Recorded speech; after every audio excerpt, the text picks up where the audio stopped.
started off with like a. You're not going to do a just trying to. greetings? No, I guess we should greet. Greetings, one and all, to the second show of Gamer Jousting.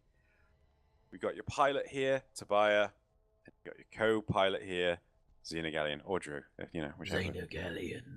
Yeah, Loz has actually got a huge kick to actually say Xenogallion. So, what have we got here, Tobiah? So, during our wonderful greeting, you're seeing the character figure out how to move around. Me figure out how to move around. I am running a pretty high-end machine, but even then, you can see in the top right, you can see the FPS. I kept that because this game is ridiculously powerful but heavy, and the reason they actually went with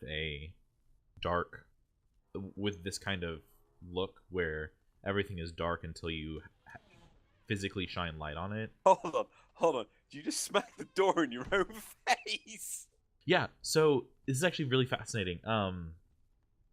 Moving is a lot like some of the Diablo games where it's click to hold, but it's also like click to turn, or like you drag your middle mouse to turn. Oh god, I hate that. Opening doors is actually very strange because you have to find the handle and then push it open or pull it open. Right. I don't know if you could tell there, but when I'm walking into stuff, I'm almost tripping. I thought you were kind of doing that kind of thing. Yes. And I can see the handle there on that door. So and you see me like dragging away. Yeah, trying to actually latch onto it and pick it up. So, what kind of game would you actually compare this to, really? Because I mean, I don't get a feel that this matches much in terms of a game. This is a much harder Diablo. Much harder Diablo. So, we're talking like Diablo 3 or Diablo 2? Diablo 1. I've never played Diablo 1. Okay. Oh, if you have not played Diablo 1, you do not know hard Diablo. I don't know. By the time you get to the last phases in Diablo 1, you think you're like really well kitted out, and then you get to it and everything kills you in one shot once you get to like the 12th floor. Because there's 16 floors in Diablo. Right. Descending into hell. So what you're seeing now is that with this game, this is an early access this is like their prequel to their other game that they're working on. But like almost every object in here you can see I can pick up. So I just picked up a cage bar. Right. And it has its own stats. And so there's a dude. There's also the problem is the dudes and dudettes, you don't know if they're friendly or not. Right. So you pretty much have to have a weapon on you at all times because they may come over and just start hitting you. What stops you from just wildly going for them? Nothing. But they're much harder than you are. Oh, because so they're tough.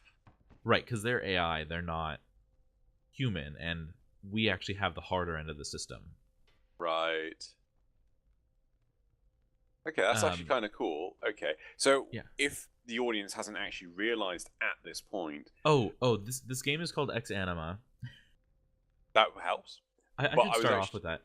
I was going to refer to the fact that you keep referring to what you're seeing now. So Tobiah has actually pre-recorded this footage, I assume because of the difficulty of this game? Yes, because of the difficulty, and it's just so... Everything you need all the audio cues.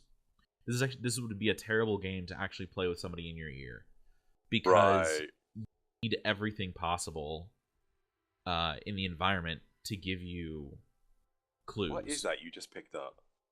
So that one is a handsaw. I forgot. I forgot to click that one. I've been trying to click them so we can see everything, but you can you have to have a torch on for it to actually give you light. Right. Which obviously that makes sense, but something interesting. I don't know. It'll show it later, but you can put on like a torch and a handsaw. Right. So do you get like a lantern or something that you can have at your hip? I have not gotten that far yet because I have not actually made it out of the first dungeon. Oh, like wow. quite literally. This is a hard game. It's Okay. a permadeath hard game. You don't just respawn. There's no there are quote unquote early checkpoints in this, but I have yet to actually hit one of them. So wow.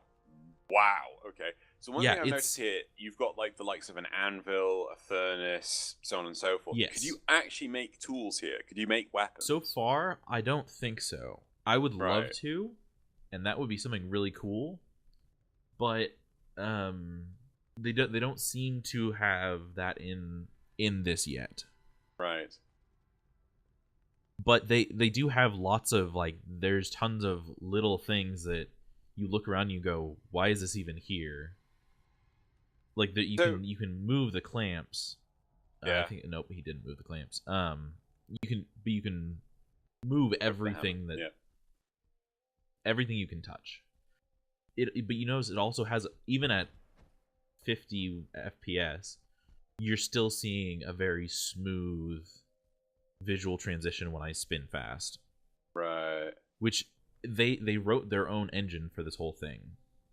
I love how equipping the torch in your left hand makes your hand sort of float like a balloon. Oh, just kind of lifts it. Yeah, I was just like, my arm just feels so much lighter now. Oh, this helium fire is so awesome. So, do you recommend this to the audience at home? I would recommend it to someone who's looking for something new that's completely out of what they've played before. Quite honestly, I haven't played anything like this. Actually, I would liken it to Dark Souls. Right. If you're one of those crazy people that actually likes killing yourself. Hating yourself, yeah, with Dark Souls. Really the game pretty much. for you. But you can see, like, I just ran into the wall. It's like, why did I run into the wall? I just dragged my arm against the wall. Right. It's very much a full ragdoll system. So I am getting the feeling that the further away the mouse cursor is to you while you're moving, the faster they go. Yes, so if you watch the mouse cursor, when it's far away, it'll actually double. I'm umming now, too. Thanks a lot, Drew. I'm umming now, too. Thanks a lot. I try hard. I love to spread the love. The love. The love. The love. The love is gone. Tell you what, this is great. This has been brilliant. I think we should actually continue this discussion, this observation of Exanima, the next episode. Out of Life, or something like that. Yes, I agree. Okay, cool. Friends. Yeah, we'll see you next time. Bye-bye.